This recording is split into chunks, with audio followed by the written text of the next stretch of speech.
Hey, what's up guys? Slick here from the WGN Xbox YouTube channel, bringing you a video showing you how to complete the Draw Exotic Quest for the last word that we just got today, January 29th at the reset.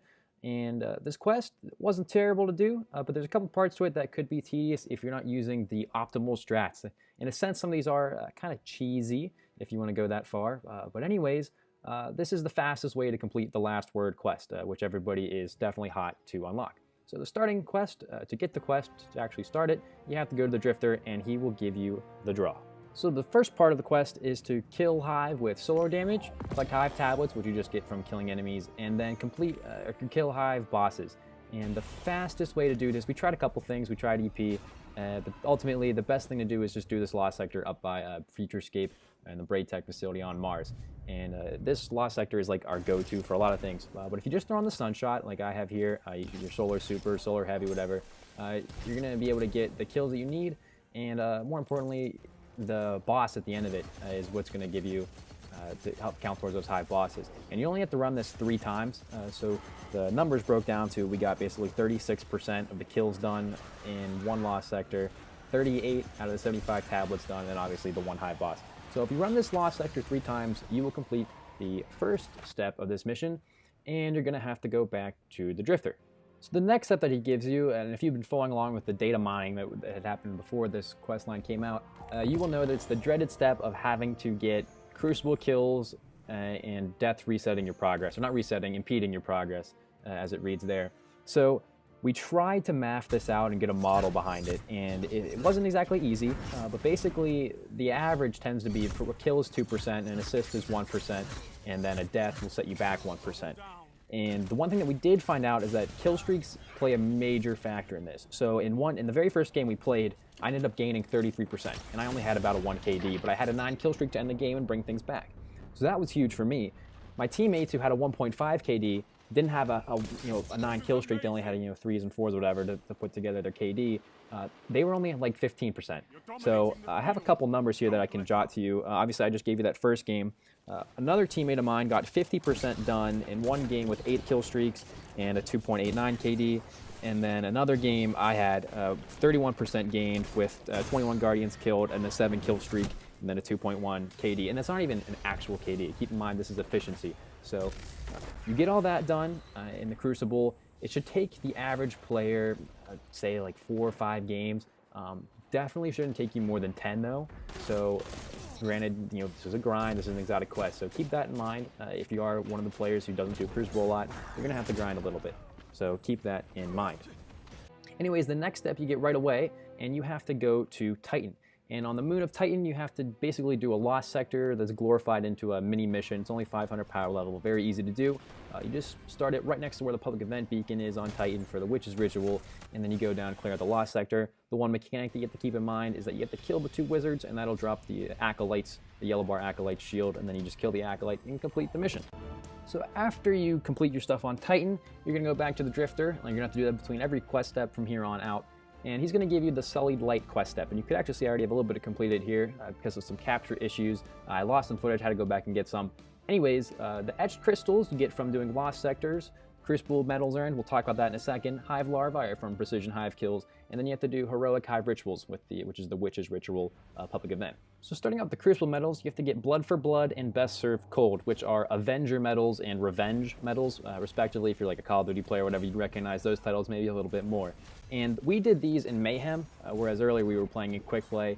Basically, I just thought that Mayhem would be more fun to do, and the games go a lot quicker as well. And we were able to get this quest step done in five games, basically, which boils down to about 20 minutes of your time if you're playing fast Mayhem games. The second step, or I should say the second part of this contains the other 3 parts that deal with Hive. And basically the best way to do it is to run this Cargo Bay Lost Sector on Titan, where we had just done that mission earlier with the Wizards and the Acolyte. Basically, by doing this Lost Sector, you kill all 3 birds with 1 stone in a sense.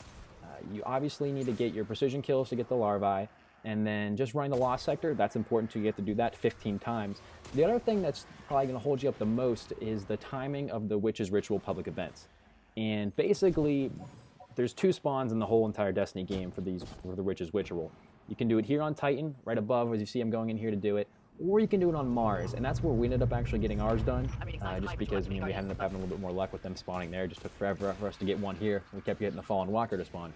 Anyways, if you're cheeky enough, and this is where the cheese comes in that I kind of mentioned earlier, as soon as you finish the public event, if you reload the instance right away, you might get stuck into another public event and be able to complete this a little bit quicker than you would otherwise, just having to wait 5 minutes constantly to get this public event to keep spawning. Anyways, you go back to the Drifter, and he will give you what is basically the final step here. We have to go to the Tangled Shore and complete a mission and take out the end car, which is basically just a Hive boss. And this mission is really cool. I'm just going to show you how to get there. If you might be lost here, you have to go to the Hellrise Canyon Lost sector, and this is just the path to get there. And then you activate the mission. Now at this point, we are going to be going through this mission. I don't want any spoilers for anybody. If you're into that kind of thing, you don't like spoilers, you might want to click off the video now. But you've basically gotten to the end, so congratulations, you got your last word. If you don't mind spoilers, this is how you complete the mission. So the first step, basically you have a wave of ads in between every step here. After the first couple waves, you're going to get the ogre to spawn, and you kill the ogre and he'll drop you a hive worm that's explosive. And you take this worm to the doorway, and you place the worm, and it'll blow up the doorway for you, allowing you to progress. One thing you should keep in mind during this mission is that you have a suppressed debuff on you, which isn't for your abilities per se, but more so your health. So you have to get those pools of light to restore your health. The next phase requires you to kill 3 wizards, and then you kill the crystal in the middle, and that'll open up the next doorway for you. You just drop down the hole, and you move on to what is the final part of the mission. So this is where the really cool part kicks in. And again, if you're at this point, spoilers are coming. You're going to be using the last word to kill this enemy. And it's kind of a unique mechanic. You have to draw. You're basically doing a duel. And the trick is, while you stand on the plate, you ready it up, and then you shoot the enemy's hand. Now, the second and third phases here, you have multiple enemies. As you progress through, you get to different plates. You always shoot the enemy's hand that spawned in first. So you can see the one on the right there, so he spawned in first. I take out him, and then I move on to the boss. And now we're just going to go up to this final plate here with 3 enemies this time, and you see they're spawning in left, right. They may spawn in a different order for you. They did for me a couple times. I was wiping and having to do this over and over again, because it is a little bit difficult, but you can see there I shoot left, middle, and right, and complete the mission. And now you have your last word. Finally, after completing that long and potentially tiresome quest. So you got to go back to the Drifter one more time, and he has some dialogue for you. I'll let that roll right now. What the hell are you doing with that gun? That's the last word. You know you can trust me, but the man who gave you that? He's the one who walked into hell and spread my friend's ashes on the side of a rock. Oh, you are such a punk. Trying to play both of us, huh? You are insane. I dig it. But ask yourself, what's to stop that man from doing you in, like he's done with so many of my friends? I'll be seeing you, punk.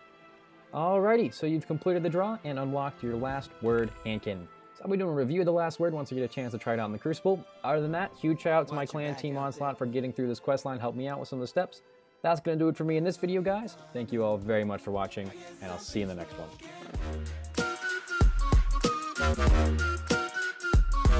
one.